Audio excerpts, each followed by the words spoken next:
too, a little bit of Texas. Yes, sir. Absolutely. Hello, everybody. How are you? These are nice cars.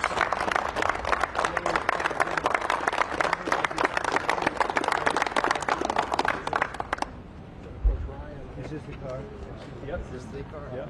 Ryan from last year. He got 23, so pretty amazing job he's done. Pretty amazing. And this is the team behind him here. Fantastic. How are you? Nice to see you. Great. Mr. President, thanks for having us. Thanks for having us. Congratulations. Thank you. We had to do it. Somebody had to do it, right?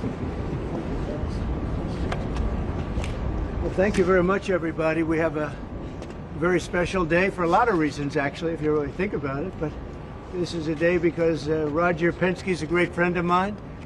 I've known him a long time. He received a few years ago the Presidential Medal of Freedom, the highest award in the country outside of the Congressional Medal of Honor. It's sort of the civilian version of the Congressional Medal of Honor. And I watched him win his 18th Indianapolis 500. And now I just said, did you win 19? He said, well, actually, we won 20. He won 2 more since then. So that was like 5 years ago, and he won 2 more since then. And just well-deserving. If you look, Germany, Japan, the countries, they spend billions of dollars trying to win Indy.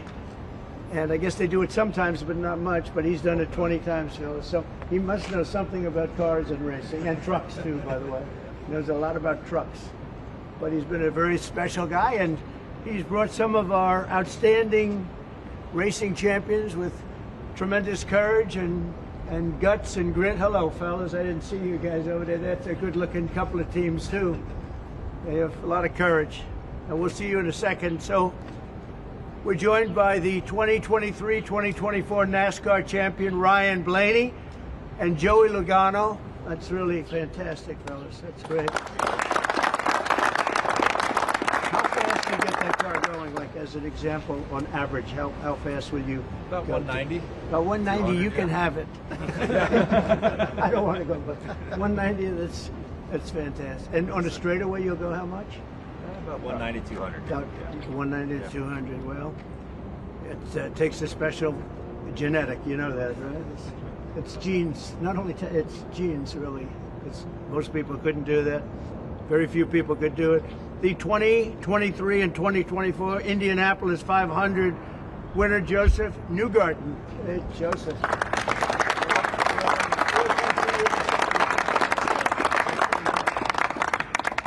And the 2025 champions of the 24 Hours of Daytona, Felipe Nasser, Nick Tandy, and Lawrence Ventura. Thank you, sir.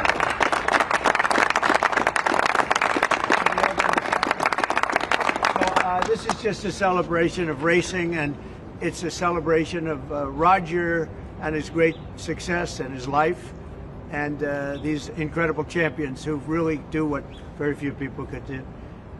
Mentally, psychologically, it's a big factor here, like it is in all sports, really, but you need a great physical ability. People that do this, they don't realize what great athletes they are. It's just not the car. I had a friend, he's a very successful guy, but he was a driver, and started off, he wanted to be a race car driver. He wanted to be like you. He wanted to be just like Joey Logano. and he had it for business, but he didn't have it for he said, I just couldn't compete with the good drivers. He couldn't do it no matter what he did. And he got lucky. He went into business. He made a lot of money. He was very successful. But he said, I couldn't press the accelerator down all the way, and the best drivers could. So there was just a difference. It was really, I never forgot that story. But these are great champions, and it's a great sport. And what you've done in Indianapolis also with the track and everything has been incredible. I mean, it's really incredible. People tell me it's been amazing. I'll have to get there. I'm going to have to get there maybe this year with you. But Open invitation. well, thank you very much. Thank you. And we did Daytona. We went around the track in the Beast, what's called the Beast, with the thick windows and the whole thing, and you're not supposed to hear anything, but I heard the fans, they were going crazy outside, so it was a great honor. So I just wanted to welcome them to the White House, a special place, very, very special place. and we love champions, and these are the greatest champions in the world. These are the greatest champions in racing, and it's an honor to have you all. And thank you very much, all of you. Thank you very much. I wouldn't ride in that thing if you paid me. How fast will that go? 240 plus. 240. Yeah. That's unbelievable. It's a weapon. Two-time winner of the Indianapolis 500, consecutively, right? Yes, sir. So what the hell are you doing? What do you eat? A lot of milk. Drinking a lot of milk, hopefully. Okay, I'm going to take some. And that one is pure speed and endurance, right? Correct, sir. Speed and endurance. Is that car a very different car than, let's say, this one? Very different? Very different. Very different. Yeah. Made for... You gotta last so many hours, Right. and we all share the car, so three drivers. Totally different engine. Different engines. Everything's different. Everything. And you'll go, is it 24 hours? Yeah. That's a long time. And that car just, there's no let up, it's just constant, right? That's fantastic. Congratulations. That's endurance. Endurance is a big factor in life and success, I can tell you. So you guys have it. Well, thank you very much. Would you like to ask Roger or any of these champions any questions while we're here? Yeah. You started the morning saying be cool, and then just Be a cool. few hours later, there was a pause put in on the tariffs. Can you walk us through your thinking about why you decided to put a 90-day pause? Well, I thought that people were jumping a little bit out of line. They were getting yippy, you know? They were getting a little bit yippy, a little bit afraid, unlike these champions, because we have a big job to do. No other president would have done what I did. No other president. I know the presidents, they wouldn't have done it.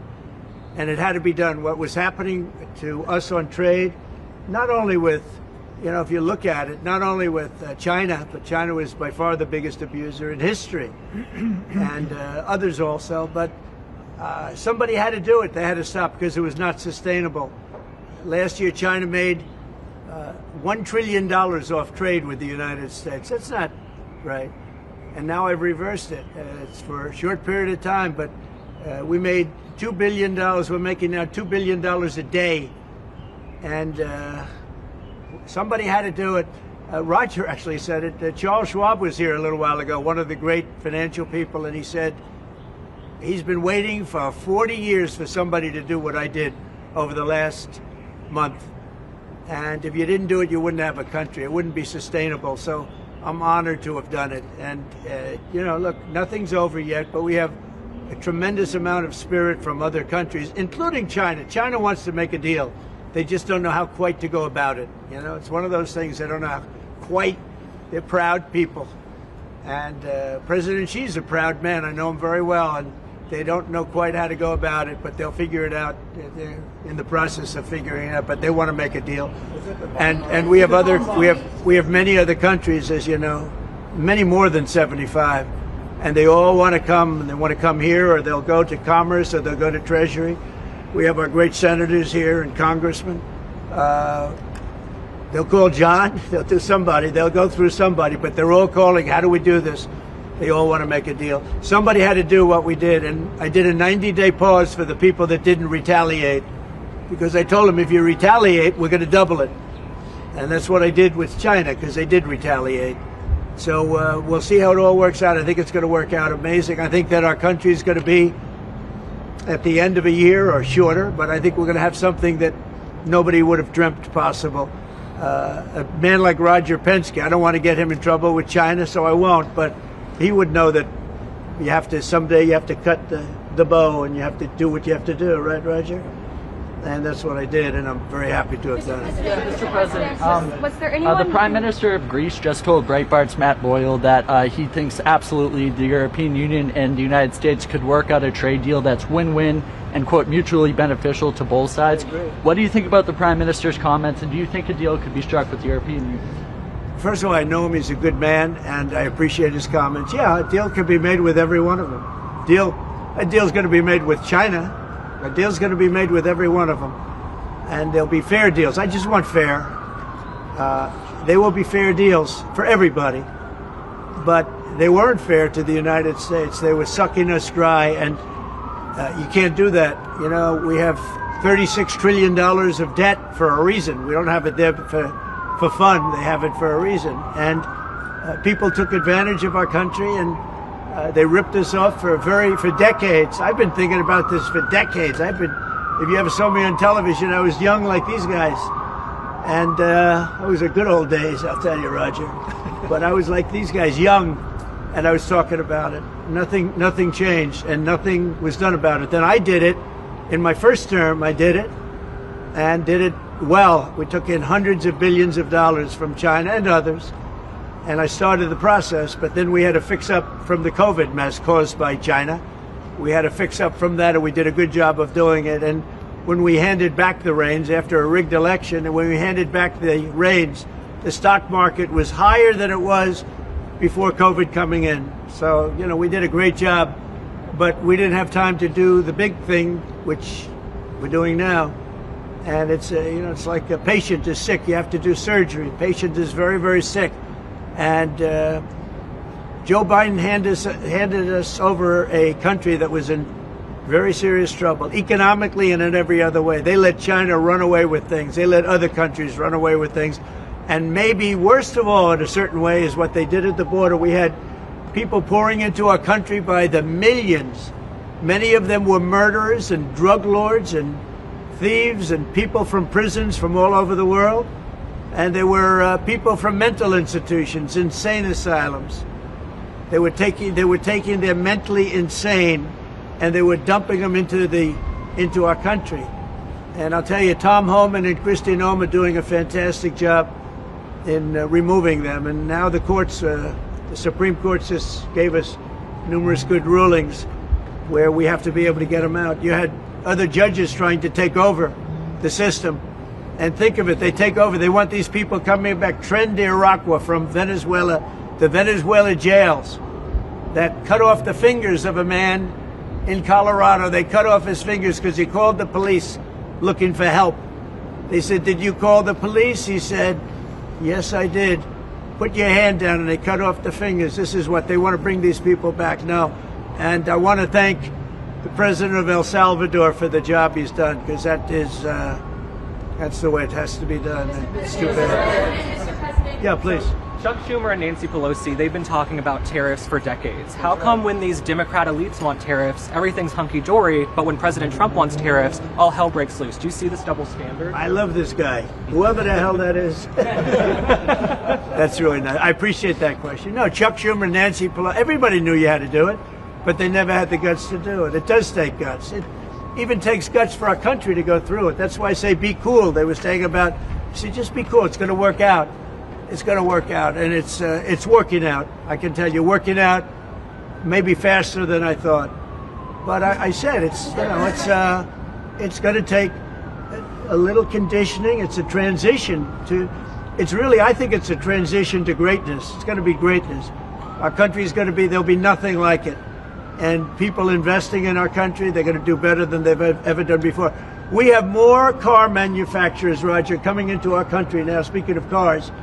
We've never seen anything like it. And they're coming in because of the election, but they're coming in because of the tariffs, because they don't want to pay 25 or 50 or whatever it may be.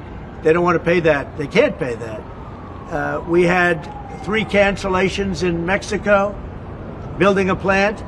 They're all coming into the United States. Canada, they're coming in. From China, they're coming in from everywhere. And that's just cars. We have chip makers come. We're the biggest chip maker in the world, from Taiwan, coming in, spending $3 billion to build plants, and mostly a big plant. This is a hell of a plant when you spend the kind of money that they're going to go $200 to $300 billion, not million. You know, you'd say million would be the right number. It's not. $200 to $300 billion. Think of that, $300 billion. If you look at Apple is going to spend $500 billion building a plant. They wouldn't be doing that if I didn't do this. They'd just keep building them in China. And that's unsustainable. It's not a pleasant thing to do, but I appreciate the question. And, you know, interestingly, Chuck Schumer and Nancy Pelosi, Crazy Nancy, they've wanted to do this for years, but they never had a president that had the guts to do it, because it does take guts, believe me.